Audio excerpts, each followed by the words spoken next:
Hi, this is Ariel. Bonjour! Today I will be making a ridiculous, historically adequate outfit. Some time ago I bought a big box on a listing website filled with used wedding decorations, fake flowers and also a few pieces of fabric. There were actually other boxes in the listing with vases and logs and branches, but I just bought the one with the flowers. I don't have the space, okay?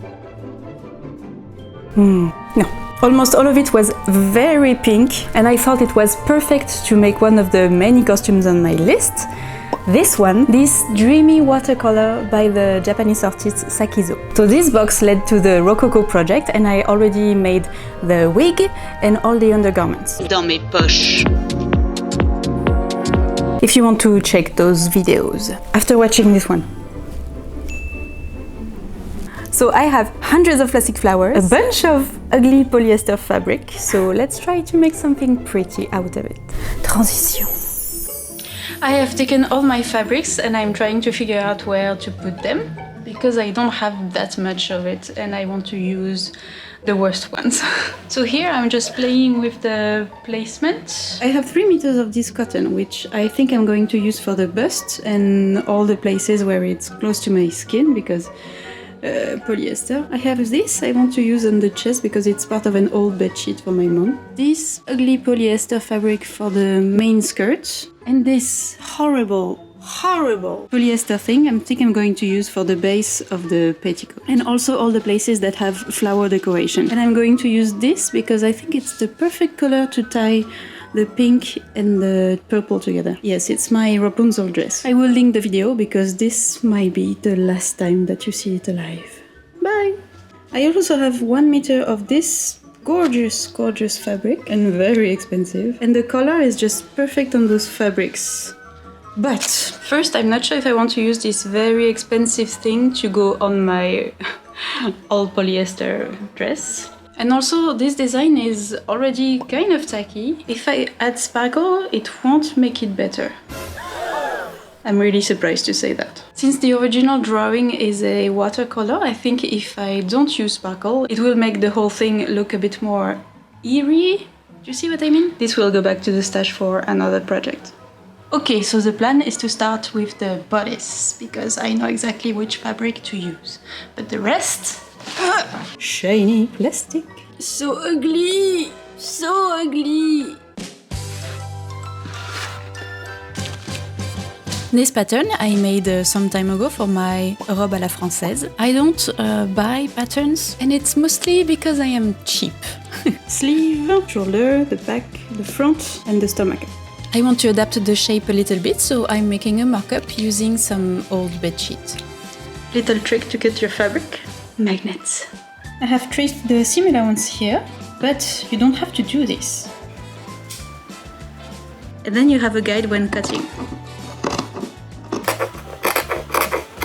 Ta-da! I'm assembling the bodice pieces using a flat seam on my sewing machine. This is only historically inspired, so I don't really care about any visible sewing machine stitch.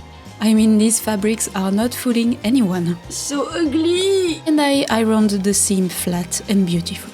First try with the stays on. This needs a few adjustments, like the sleeve length and the armholes. Second try, the sleeve is looking much better. I just need to add a bit of fabric at the front. And with that I can cut into the pink cotton and make the final bodice. The whole thing is 2 layers of cotton and there's a trick for the sleeves. You can sew the lining of the sleeve and the outside of the sleeve at the same time and you get a clean seam on the outside and the inside. It's very easy to do and I failed.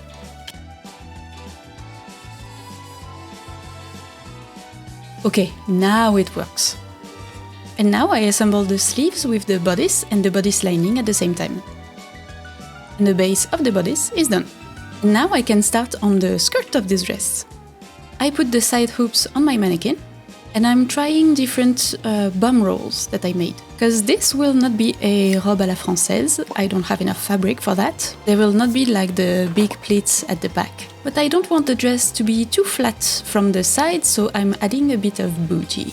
Now that I think of it, I should have made the bodice with a point at the back, but I forgot. Okay, back to the ugly fabric. I think I have an idea to save it. There is a lot of it, so maybe I can use it for the petticoat. Because, look, this is the stripe fabric I want to use on the top layer, and it's a bit transparent. But if I put it on top, I think it works because it looks like the dress is full of flowers on the inside, and you see the ugliness a little bit less. Plus, this fabric has a lot of body, so it will give a lot of support as a petticoat. I think this is the smartest move. When I first got the box of fabric, I started to make a dress with it, but I didn't really like it. I didn't work a lot on it, but you can see that I started with the pockets that I will now destroy. First, I'm making the underskirt. The only visible part of this will be at the front. It starts with a big rectangle, so I'm measuring what I need on the side. It is made out of this flower fabric for volume, with a rectangle of cotton at the top front. So the effect works on the layering. You can see a bit of the flowery under the transparent layer. It's just that at the front with this piece of cotton, on this part you don't see the flowers. So I think I'm going to add a rectangle of flowers on this part of the front petticoat. It's going good. With that done, and while it's still flat, I make some marks for all the decoration that will be at the front, and I assemble the front and the back at the side seams to turn this into a big tube. I pin it on the mannequin so to have the hem level, and I can chop the excess off. But suddenly I got a package. This is a very fancy tripod for my camera. I got it with my Patreon money, so if you are a Patreon, thank you so much. Thanks to you, filming those videos are so much easier now. I can put the camera anywhere and it won't fall off. Yay! Look, you feel more stable now? Well, you should. Je vais pouvoir filmer ma machine à coudre trop facilement. Thanks, patrons. Okay, back to the ugly Bridgerton fabric. I cut on the little marks I made, and I gather the back. And the front is pleated and pinned on a piece of twill tape. I sew it once and I fold the tape and sew it again. And this makes ties to close the underskirt.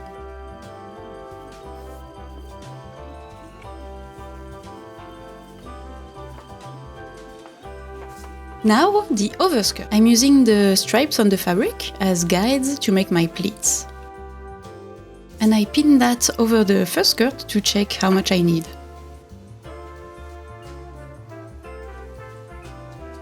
I close the side seams, leaving the top open, so I can access the pockets underneath the dress. I decided to sew the waist the same way that I made my IKEA robe à l'anglaise. I'm closing the lining of the bodice at the waist, like it would be the finished seam. And I sew it by hand over my pleats. I can cut off the excess at the front and also at the hem. The hem doesn't really matter because it will be covered in a bunch of stuff. And then I can try it on. I am starting to look like a big cake. And I like it. My pleating at the side needed some adjustments, but after that it was fine.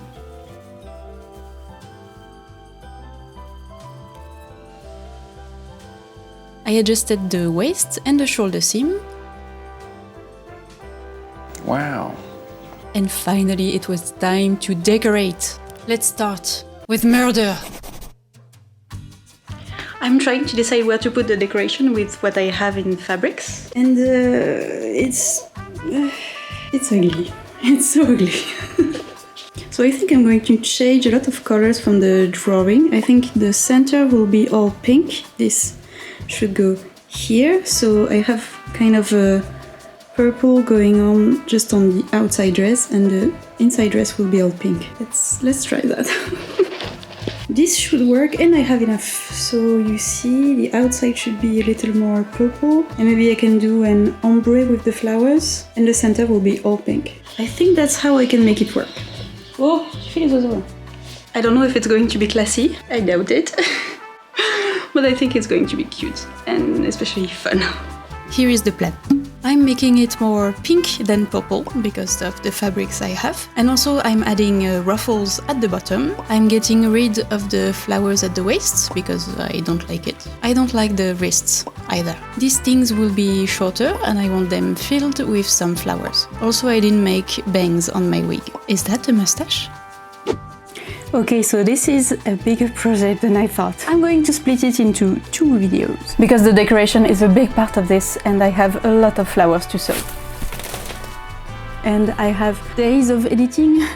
I make many stories of what I'm working on Instagram. So if you want to have instant updates and also all the pictures of all the other costumes that I made, you can follow me there. Okay, so make sure to stay tuned for next week when I have the final result. And I will link the video here. Bye, bisous!